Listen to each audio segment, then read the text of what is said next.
By now, you guys have seen all of the news about Sheryl Swoopes getting booted from the Dallas Wings broadcast team.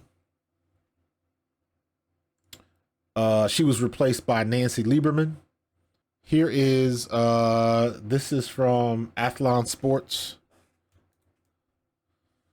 And Fever Wings TV broadcast gets shakeup amid Sheryl Swoopes' Caitlin Clark drama. WNBA legend has been highly critical of the 22-year-old point guard all season long, and she recently drew the ire of several fans on social media after seemingly defending Chicago Sky guard Diamond DeShields after she fouled Clark hard from behind, knocking her to the floor. And it goes into more, but she was replaced. I don't know if Ron Thulin was the partner in the other broadcast, because to me, here's what happened with the other broadcast. They were talking about players of the week, I believe it was. Caitlin Clark was one of those players. And the co-host is going and he's talking, and then he stops, assuming that Sheryl Swoopes is going to pick up the conversation, say what she has to say about it, and then they would keep going on with the live game.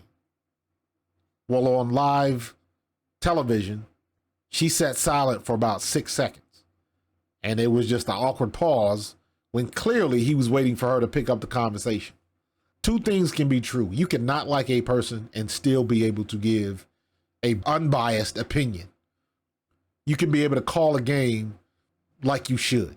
Whether you like a player or not should have no bearing on what you're actually seeing on the court, because your job as an analyst is to call it like you see it, report the facts, and you just keep it moving.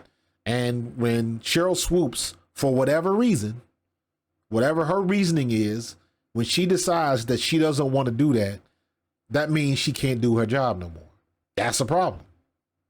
So in my opinion, it doesn't really have anything to do with her sending a tweet out to Diamond DeShields.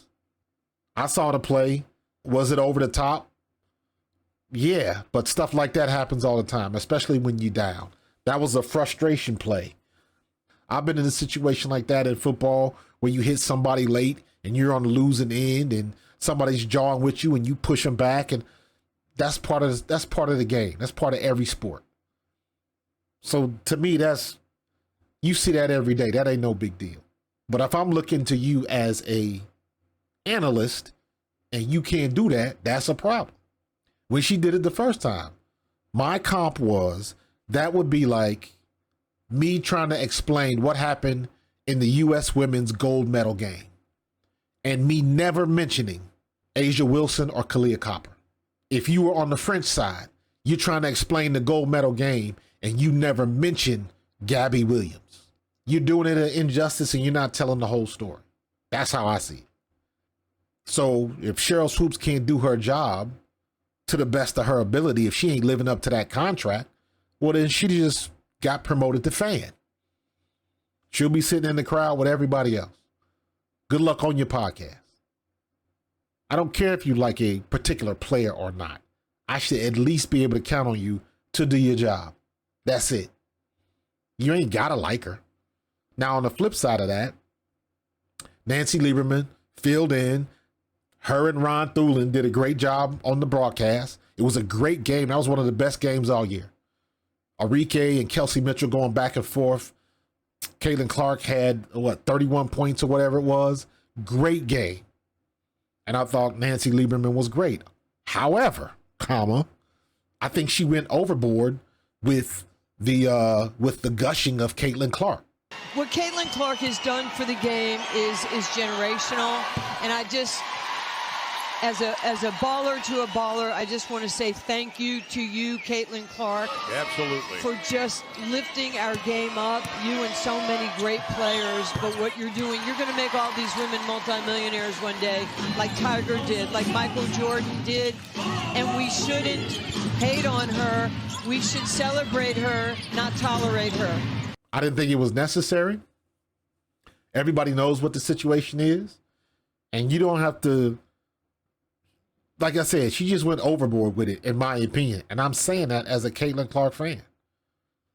I've gone back and forth, and, I don't even want to say battle. You have words with other people on social media and stuff like that, because I know there are some Caitlin Clark fans and Iowa fans that go next level with it.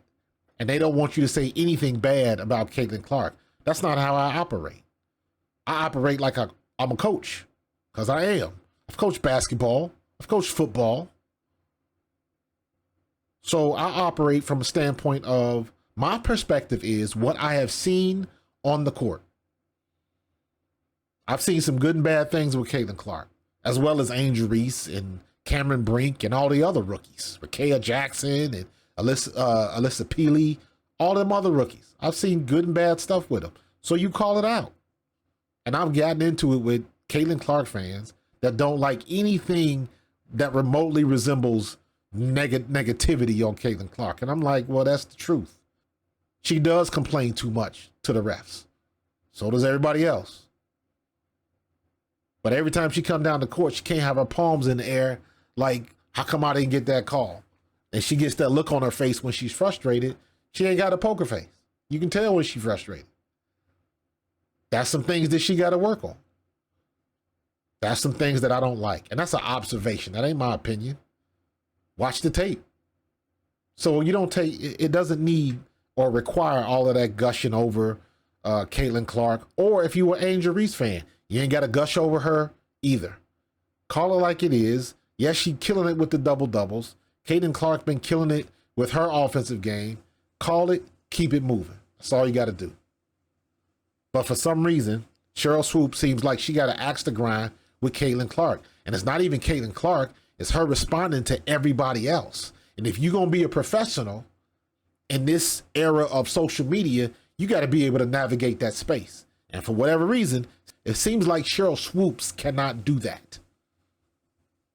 If you letting what's going on Twitter and the feedback get to you so bad when you can't do your job, well, guess what? You just got promoted to fan. I don't know what they're going to do. I don't know if they're going to keep her. I don't know if she'll be on the next broadcast, all of that kind of stuff. And to me, it's just unnecessary. You don't want to talk about this girl so badly it's affecting your job, and you want to keep it like that. You do you. So we'll see. Is she completely out? Was it only for this game? I don't know. But I'm sure there'll be more fallout and blowback from this. And I'm sure she'll have something to say if she goes on her podcast with the WNBA, or if she goes back on Gilbert Arenas' podcast. We'll hear from her. But all you got to do is do your job. You ain't got to like the girl, but you still have to do your job.